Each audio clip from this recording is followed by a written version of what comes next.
Buen día, hermanos. Espero que se encuentren bien. Les saludo contento, extrañándoles. Eh, este tiempo ha sido un tiempo especial para todos, ¿cierto?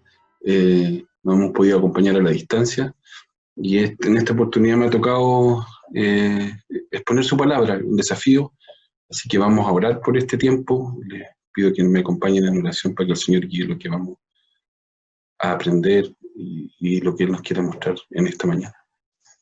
Padre Celestial, te damos gracias por ser tus hijos primero, Señor, porque tú eres nuestro Padre, Señor, preocupado de nosotros. Te agradecemos porque en este día podemos buscarte, lo apartamos para ti, Señor, apartamos un tiempo especial, Señor, para poder eh, rendirte honor y por sobre todo conocerte, buscar conocerte, Señor. Eh, Te pedimos que guíes este tiempo, que seas tú hablando en nosotros, que seas tú moviendo nuestros corazones, Señor, a poder entender, Señor, de tu palabra, que es vida, que nos da esperanza, Señor, y que nos, por sobre todas las cosas nos permite saber quién eres tú. Te lo pedimos y rogamos en el nombre del Señor Jesús. Amén. Seguimos estudiando la palabra del Señor. Eh, Nuestra serie se llama Reino, es una serie que va a durar todo el año, en la cual estamos relatando sucesos, o vamos a ir viendo relatos y sucesos bíblicos de manera secuencial. Y esta historia nos va mostrando que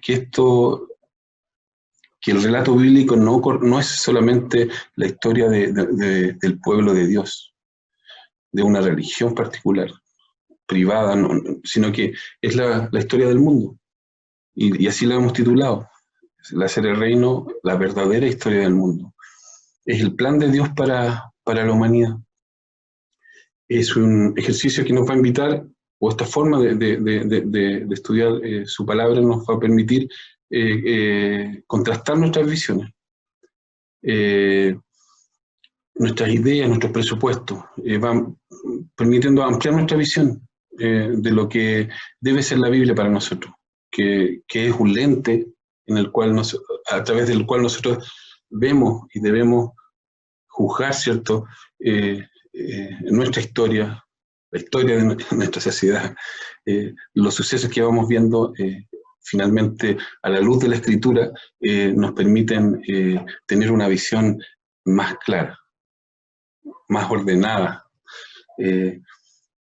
Y finalmente, esto nos va a llevar, o nos debe llevar inevitablemente a unirnos a la misión de Dios. Esta historia del mundo, que es la verdadera historia nuestra, es la historia de Dios, es la historia de Cristo. Y vamos a encontrar a través de esto propósito, plenitud, deleite, para nosotros mismos, porque para eso fuimos creados, para alabar a Dios y para gozarnos de Él para siempre. Hoy nos toca como parte de este relato un momento particular, un momento de alta expectación, en el cual el pueblo de Israel salió de Egipto, cruzó el Mar Rojo, caminó por el desierto, ¿cierto? Con esta esperanza de ir en dirección a la tierra prometida. Se ha encontrado con el Señor, ha hecho un pacto, elevó votos, después de pasar un tiempo de espera que no fue menor.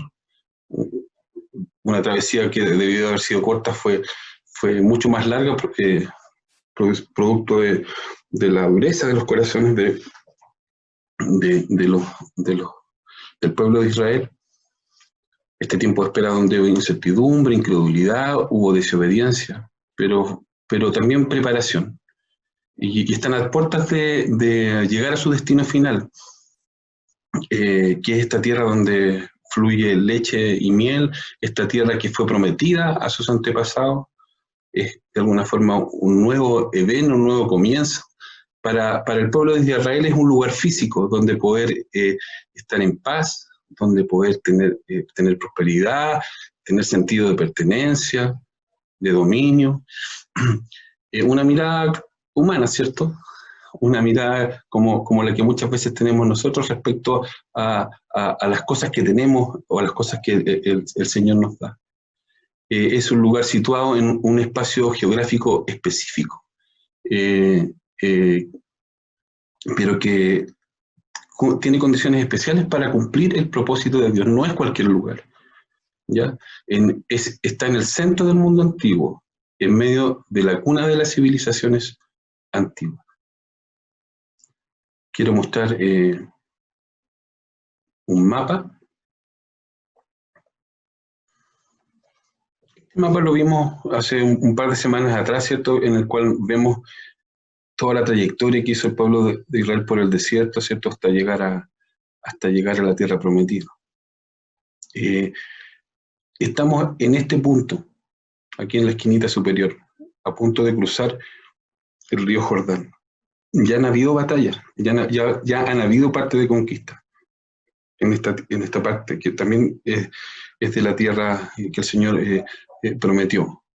Después vamos a ahondar un poquito en eso y vamos a ver otro mapa que nos va a indicar de manera más clara esto. Pero lo que quiero plantear un poco en esta idea es que este es un momento muy particular o especial de la relación del pueblo con Dios, donde hay disposición de obedecer, donde el objetivo es visible, donde ya han entrado a la tierra que Dios prometió y están a punto de cruzar el Jordán.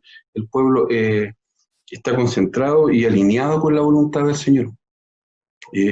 Han aprendido después de toda esta trayectoria, ¿cierto?, a golpe y porrazo, que siguiendo las instrucciones del Señor las cosas salen bien, hay victoria. Una generación entera quedó en el desierto por su incredulidad. Y leyendo la historia de Israel, o sea, y en realidad pensando sobre esta situación, uno dice, pero ¿cómo, cierto? ¿Cómo este pueblo fue tan porfiado? Cruzaron el Mar Rojo, el Señor se manifestó dándoles comida, dándoles sustento en condiciones súper adversas, pero cómo seguían rebelándose contra el Señor. Se rebelaron en el desierto, ¿cierto? Cuando el Señor les entregó la ley, o antes de que le entregara los 10 mandamientos, ¿cierto? Quisieron adorar imágenes, un becerro, hacerse imagen del Señor, adorar de alguna manera a su propio Dios, a su manera de ver a Dios. ¿Cómo, cierto? Pero si reflexionamos más en profundidad, nosotros somos iguales, ¿no? Nosotros hemos visto las cosas grandes que ha hecho el Señor, pero a pesar de eso, seguimos muchas veces o pasamos por periodos muy distantes del Señor, donde las cosas a veces son tristes. Donde,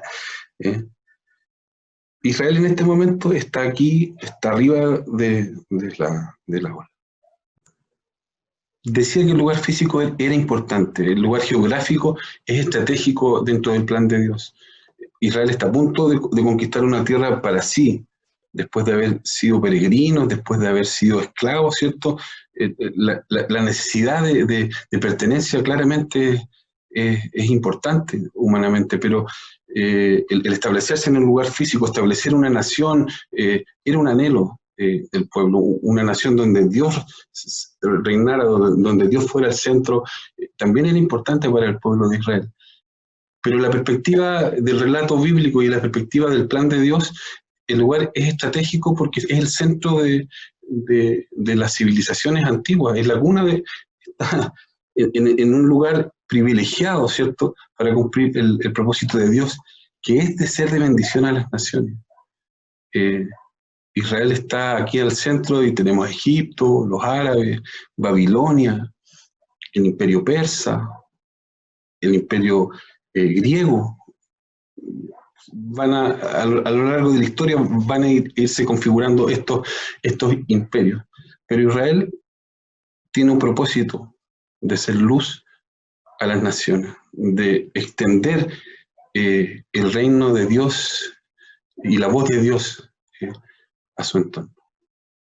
Israel está a punto de cruzar el Jordán. El liderazgo ha sido transferido de Moisés a Josué. Dios le habla a Josué también, lo ratifica como líder.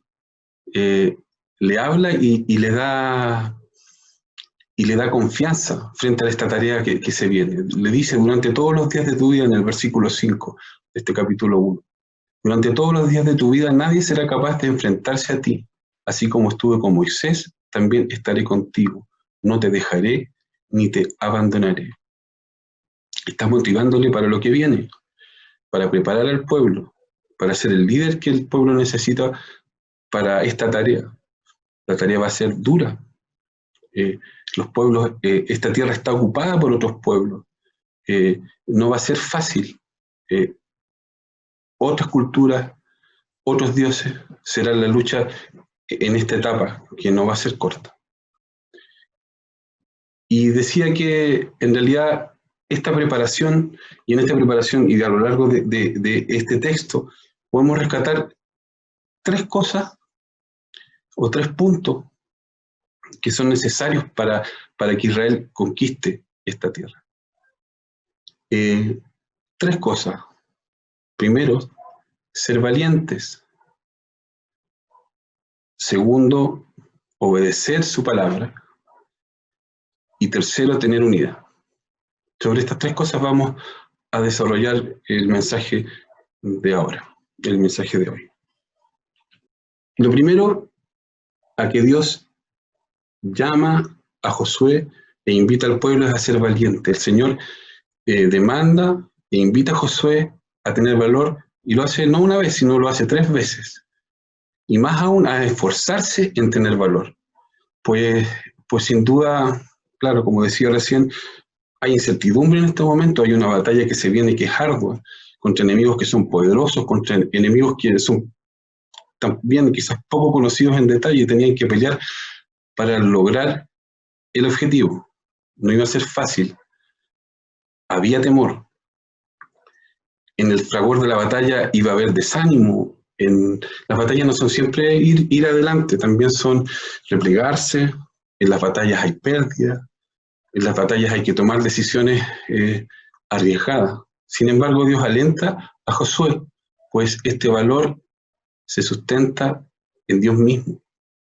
Él tiene un plan, hay una promesa, hay un propósito mayor detrás de todo esto. Versículo 6 dice: sé fuerte y valiente, porque tú harás que este pueblo herede la tierra que les prometí a sus antepasados.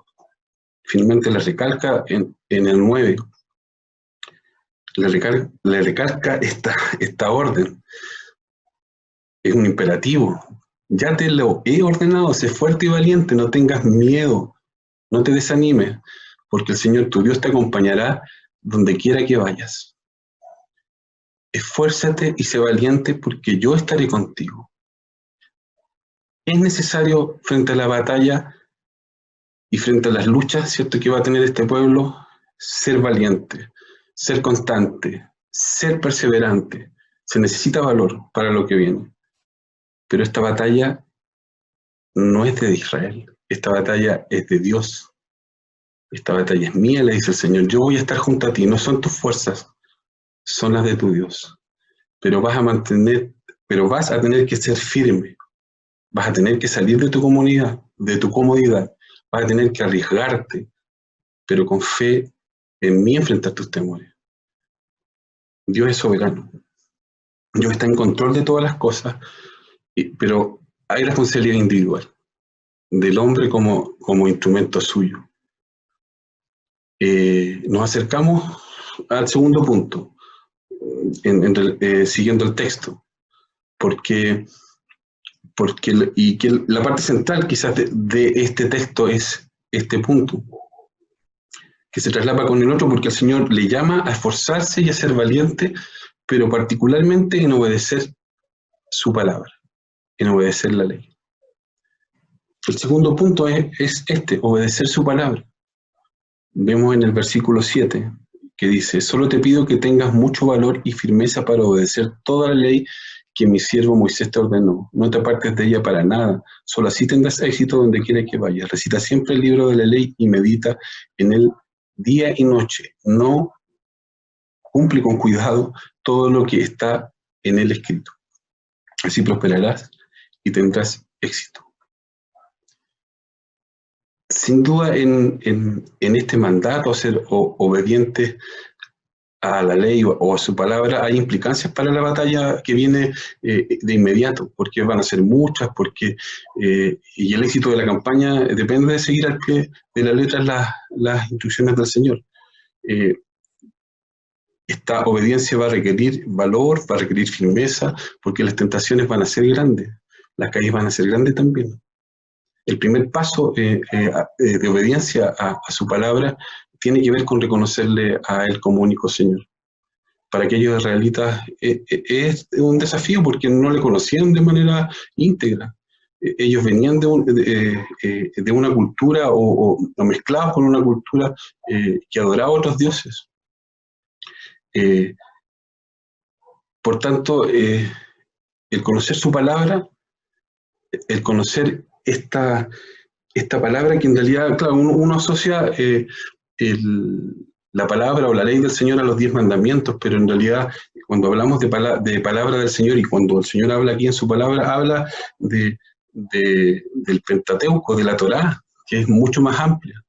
¿Ah? Moisés fue quien escribió la Torá. Dice, ¿cierto? Cuando dice, para obedecer toda la ley que mi siervo Moisés te ordenó. No son solo los 10 mandamientos, es todo lo que el Señor había revelado hasta ese momento a través de Moisés. El primer punto o el primer paso que yo decía, ¿cierto?, es la obediencia en reconocerle a Él como único Señor. Yo soy el Señor tu Dios. No tendrás otros dioses, no te harás ídolos, no uses el nombre de Dios en falso. Guarda el día de reposo, un día apartado para buscarme, para establecer comunión. Yo, tu Dios, estaré contigo, le dice el Señor a Josué. El éxito de la batalla tiene que ver con esto, con que Jehová sea su único Señor. Ahí están los ires y venires de Israel. Es ahí donde Israel tiene que ser fuerte y valiente. Un segundo punto respecto a este tema de la obediencia tiene que ver con las leyes en relación con nuestro prójimo. El Señor Jesús resume la ley también de esta forma, ¿cierto? Amar al Señor tu Dios con todas las fuerzas de tu corazón y a tu prójimo como a ti mismo. El segundo paso en la obediencia tiene que ver con las leyes en relación a nuestro prójimo. La segunda parte de la ley, la segunda parte de los 10 mandamientos, tienen que ver con nuestra relación con los demás. Además, ¿cierto?, como vimos la semana pasada, hay leyes civiles de organización que tienen que ver con la forma de habitar la tierra, hay leyes ceremoniales también que buscan restablecer la comunión rota con Dios por nuestro pecado, que pronuncian al Señor Jesús de manera directa. Pero recalcamos que Israel es el pueblo de Dios llamado a ser luz a las naciones, a tener una cultura distinta a lo conocido hasta ese momento, a hacer de impacto a las civilizaciones que están a su lado. Para eso deben ser obedientes a su palabra. La batalla es más amplia, decíamos que no se limita solo al dominio físico del lugar, sino también a una forma de habitar el lugar. El resultado de ser fieles a la palabra de Dios, de conocerla, de meditar en ella, tiene implicancias de prosperidad para el pueblo y de éxito en todo lo que viene por delante. Tanto la conquista de la tierra, como también para ser de bendición a los demás. Ser de bendición para quienes se queden a vivir con ellos y también para sus vecinos. Volviendo al ejemplo del pacto entre Dios y su pueblo que se estableció en el Sinaí, a este matrimonio que veíamos, ¿cierto?, a donde hay votos. Estos votos tienen una primera parte donde se declara fidelidad entre el esposo y la esposa. Yo soy tuyo y tú eres mía. ¿Ah? Y la segunda parte de este pacto tiene que ver con la bendición hacia los demás, con esta nueva forma de relacionarnos con los demás. La obediencia a su palabra tiene estas dos caras. El propósito de Dios al revelar su palabra es que seamos fieles a ella, primero para lograr comunión con Él y segundo para ser de bendición a los demás. Cuando le preguntaban a Jesús cuál era el resumen de la ley, ¿cierto? Era amar a Dios y amar al prójimo. Estas son las dos caras de la palabra del Señor y son las claves, ¿cierto?, para que Israel pueda ser de bendición a los demás, pueda ser distinto, pueda ser esta luz a las naciones. La ley aplica en ser de bendición a los demás, ¿cierto? Cuanto más a los que son nuestros, a los que son nuestros hermanos. De ahí desprendemos o continuamos con el tercer punto. El tercer punto tiene que ver con la unidad, y la unidad en el ser responsables unos por otros. Tener unidad, este es el tercer punto, y ser responsables unos por otros. En la última parte del texto, del versículo 10 en adelante, vemos a Josué dando las últimas instrucciones y en particular dirigiéndose a tres tribus o a dos tribus y medias, a Rubén, a Gad y a la mitad de la tribu de Manasés. Ellos ya habían adquirido su parte en la tierra prometida. En batallas anteriores habían ganado su espacio. Moisés les había dado parte de sus tierras o asignado parte de sus tierras a petición de ellos. Pero al entregarles estas tierras,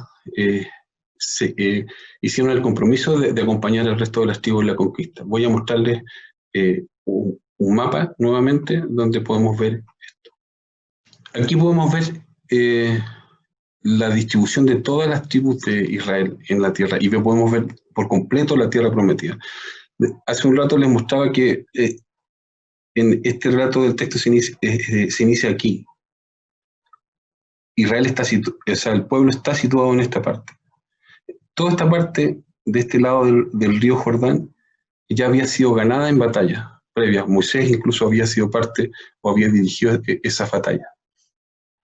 Y Rubén, Gad y una parte de la tribu de Manasés vieron estas tierras como aptas para el ganado y pidieron a Moisés habitar en estas tierras y Moisés les dijo que lo podían hacer, pero que dejaran a sus esposas, dejaran a sus niños, dejaran a sus ganados y que acompañaran al resto del pueblo en esta batalla que se venía al otro lado del río Jordán, en la cual tenían que luchar para ganar estos territorios que se ven aquí al otro lado, donde iban a ser distribuidas las tierras después de la victoria al final, ¿cierto? Lo vemos al final de Josué, donde se ve y se distribuyen y se ven los límites de cada una de las tribus.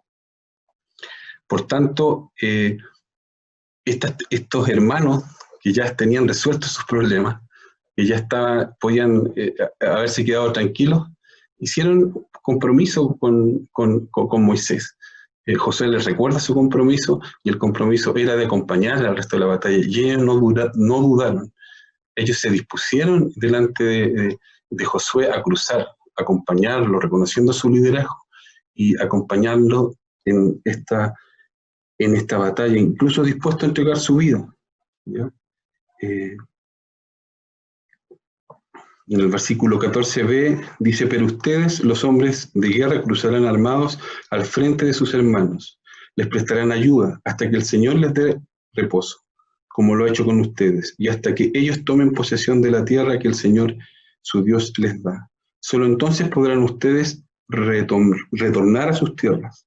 Son las tierras que Moisés, siervo del Señor, les dio al este del Jordán. Ellos ya tenían todo resuelto. Vemos sentido de unidad y solidaridad en este acto. Cumpliendo su pacto, batallaron con la disposición, como les decía, de ir a la muerte si fuese necesario, por ver a sus hermanos completar su misión. Esta misión no es solamente de una parte del pueblo, sino es de la nación o de esta futura nación de manera completa. 3 claves para la conquista de la tierra: ser valientes, ser obedientes a su palabra y tener unidad unos con otros, ser responsables unos por otros. A modo de conclusión y respondiendo a las preguntas que estamos respondiendo semana a semana y que quiso transmitir el autor con este texto, estos 3 puntos, estos 3 puntos que ya vimos. La valentía, perseverancia, ¿cierto? Para vencer las incertidumbres, para vencer los miedos, para luchar sabiendo que Dios tiene el control de la situación, que Dios está acompañando al pueblo. Nuestra valentía se sustenta en que Dios va adelante. La obediencia a su palabra, ¿cierto? La clave para obtener la victoria es ser fieles a la palabra del Señor. En la palabra del Señor hay sabiduría para conquistar desafíos, ¿cierto? Y para vivir en plenitud, para ser, más bien para cumplir el propósito que Dios tiene con su pueblo, que es ser luz al mundo, que es ser luz a las naciones. Para eso necesitamos conocer su palabra. Unidad y responsabilidad unos por otros, como cuerpo. El pueblo separado en distintos clanes o familias es uno solo. Y esa unidad se refleja en el apoyo que se deben tener. Son un pueblo con códigos distintos. ¿Cómo este episodio de la Escritura se encaja en la gran historia de Dios? Dios cumple su pacto. Dios cumple la promesa hecha a Abraham. Esta sigue en pie. Recordando Génesis 12, y el Señor dijo a Abraham: vete de tu tierra y de entre tus parientes y de la casa de tu padre a la tierra que yo te mostraré. Haré de ti una nación grande y te bendeciré, y engrandeceré tu nombre y serás de bendición. Bendeciré a los que te bendigan, y al que te maldiga maldeciré. Y en ti serán benditas todas las familias de la tierra. A pesar de nuestra naturaleza que se rebela contra Dios, el Señor sigue avanzando con su plan. A pesar, los altos y bajos de Israel son también nuestros altos y bajos. Las incertidumbres, los miedos de Israel son también los nuestros. Reconocer al Señor como nuestro Dios, a Jehová como Dios, seguir su palabra, perseverar, ser valiente, nos permite ser parte de la promesa de bendición a las naciones. Su iglesia es la continuidad de este pueblo, que está llamado a seguir el camino trazado por él a través de su palabra. ¿Cómo este episodio revela a Jesucristo y prepara el camino para su venida? Josué es un tipo de Cristo. Josué, Yeshua, vienen de la misma raíz, significan lo mismo, significan Jehová salva o Salvador. Josué cumplió un papel similar al de Jesús en su contexto, y guardando obviamente las proporciones. Lideró el pueblo, fue guía para el pueblo como Cristo guía a su iglesia.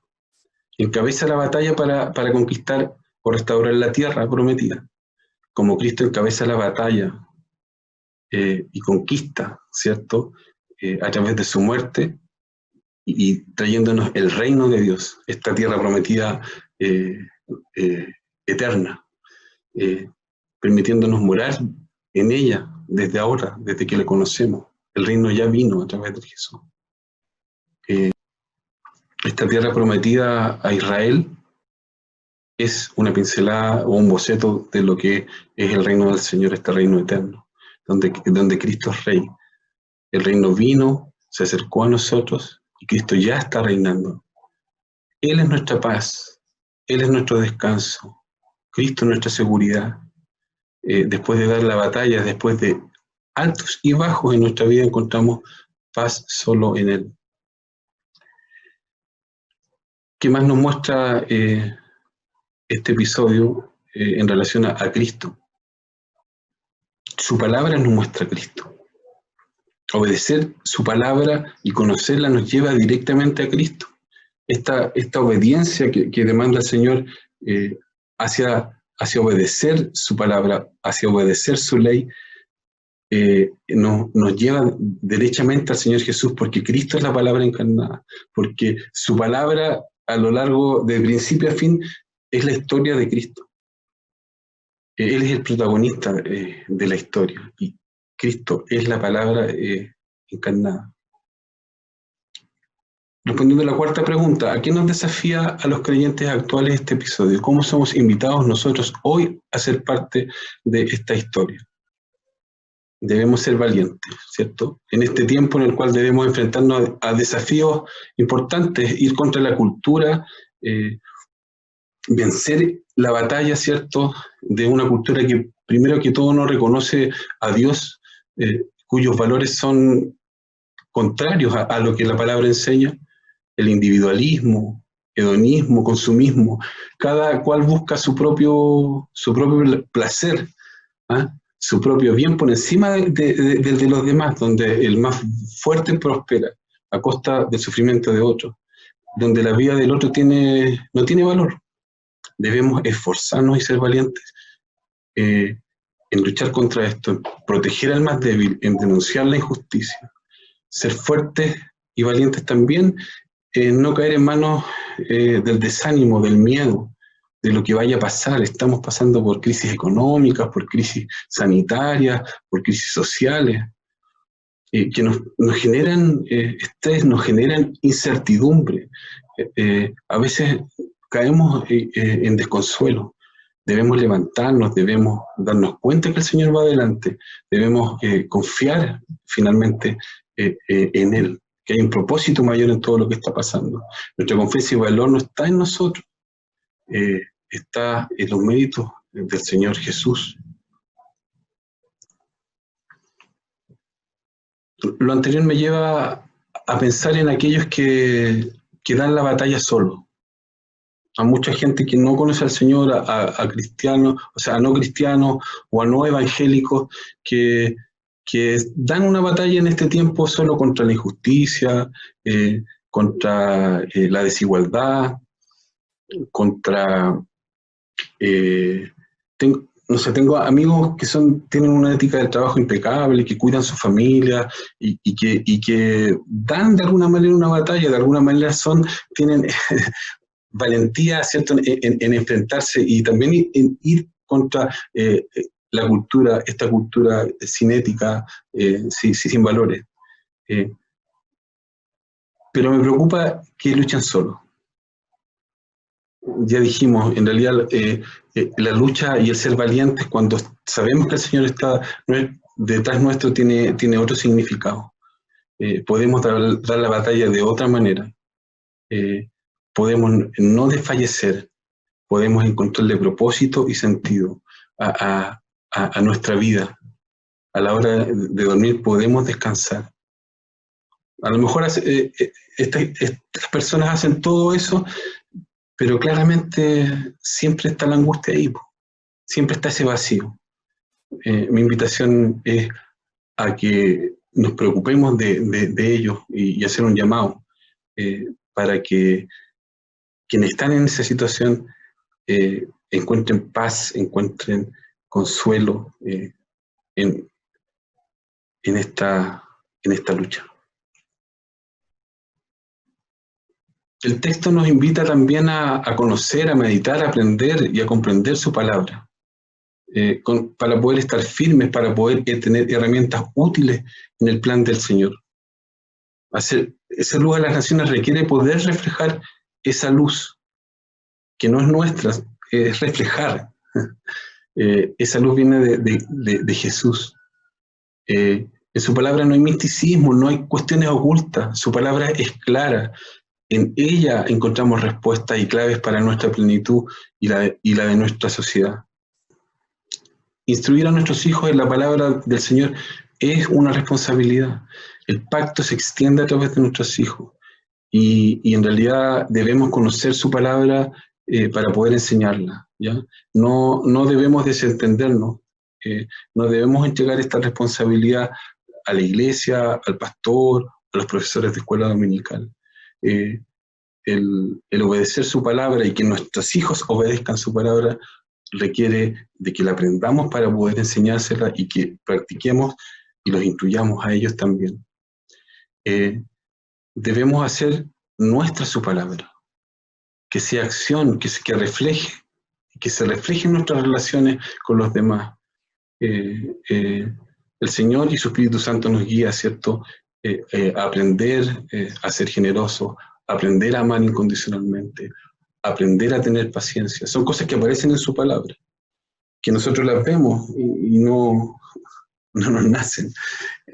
Muchas veces hacerlas de manera natural, pero la obra de su Espíritu Santo va a lograr llegar al objetivo de poder ponerla en práctica. Pero obviamente debemos conocerla, ¿cierto? Nuestra familia, nuestros matrimonios deben reflejar luz. Esto de ser luz a las naciones aplica desde nuestro lugar de pertenencia, ¿cierto? Un matrimonio debe reflejar la luz del Señor. Y hay que ser fuerte y valiente para lograr este objetivo. Primero, en nuestras casas debemos declarar al Señor como el Dios de nuestro hogar, reconocerle a Él, honrarle a Él como familia y como matrimonio, ¿cierto? Y de esta manera extender su gracia a los demás. Y esto le da propósito a nuestra vida, le da propósito también a nuestra familia. Este sentido de propósito no se queda dentro de nuestra casa y para nosotros, en nuestra comodidad, sino que sale obedeciendo a su mandato de ser de bendición para los demás. Su palabra, esta historia relatada en la Escritura, dijimos que es nuestra historia en relación con Dios, y que en realidad, de manera más estricta, es la historia de Dios en relación con su creación, con nosotros. Tiene de ambas partes, porque quiero invitarlos a que conozcamos su palabra, a ti que buscas respuestas, a que consideras a lo mejor la Biblia como un libro religioso, o que incluso siendo miembro de otra comunidad cristiana no has estudiado en mayor detalle su palabra y no sé, pues encuentras que a lo mejor el Antiguo Testamento es la historia de Israel y que el Nuevo Testamento es la historia de Jesús. Viendo estas cosas de manera aislada y separada, los invito a profundizar, a leer, a aprender, a meditar, a entenderla mejor. Por eso también los animo a que sigan siendo parte de esta historia de reino que estamos viendo y los dejamos invitados para que sigamos aprendiendo de su palabra, que es clave para encontrar propósito y sentido a nuestra vida. ¿A qué más nos motiva o a qué más nos desafía este episodio como creyentes, viendo el ejemplo, la última parte, ¿cierto? Este ejemplo de unidad y de responsabilidad de unos por otros? Todos tenemos responsabilidad de unos con otros como cuerpo. Quienes ya encontramos a Cristo, sin duda no somos ejemplo, pero sí somos responsables de acompañar, de apoyar a quienes están empezando a batallar. Los más fuertes deben apoyar a los más débiles. Quienes ya hemos superado alguna etapa, podemos apoyar a quienes aún no lo hacen. Esto no tiene que ver con una edad, ¿cierto? Esto tiene que ver con las experiencias que hemos vivido. Nuestras experiencias sirven a otros. Nuestras batallas ganadas edifican a otros. Nuestros pecados superados, que son muchas veces, son muchos, ¿cierto? Pero cuando hemos superado etapas difíciles, ¿cierto? Tenemos enseñanza, recibimos enseñanza de parte del Señor para compartir con otros.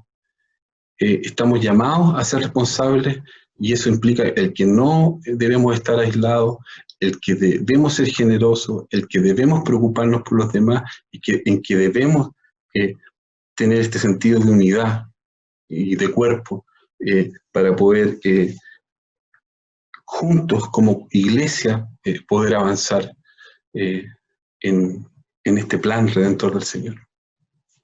Terminando, quiero invitarnos a que seamos perseverantes, a ser valientes. Frente a las adversidades que podamos estar pasando, demos la pelea.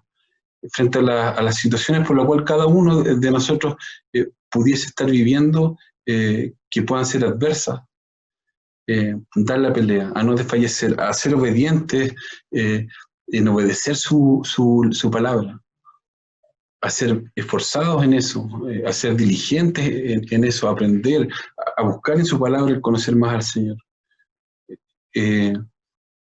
A tener esa unidad que el Señor nos llama, a estar preocupados unos de otros, a poder acompañarnos en la tarea, a poder acompañarnos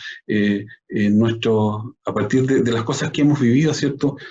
Podemos ser de apoyo para otros. No tenemos ninguno de nosotros las cosas resueltas en nuestra vida, seguimos siendo pecadores, pero pecadores que se acompañan unos a otros. Con luchas ya vencidas, con luchas ya ganadas, podemos ser de bendición a los demás. Hago el llamado también a quien no encuentra descanso, a quien sigue dando la pelea solo, a quien no encuentra consuelo, a refugiarse, a buscar al Señor.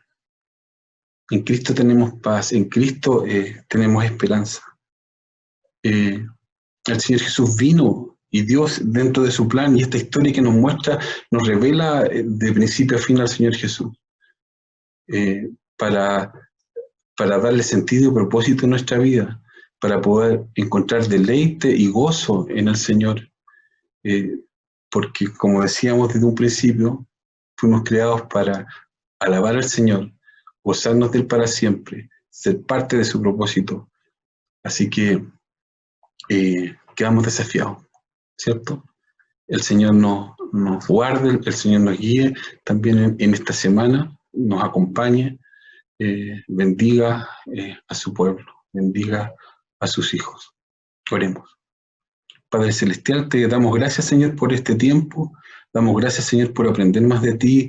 Damos gracias, Señor, porque tú te revelas a nosotros a través de tu palabra. Llévanos, Señor, motívanos, que tu Espíritu Santo nos guíe a profundizar, a ser diligentes, a no bajar los brazos, a aprender más de ti.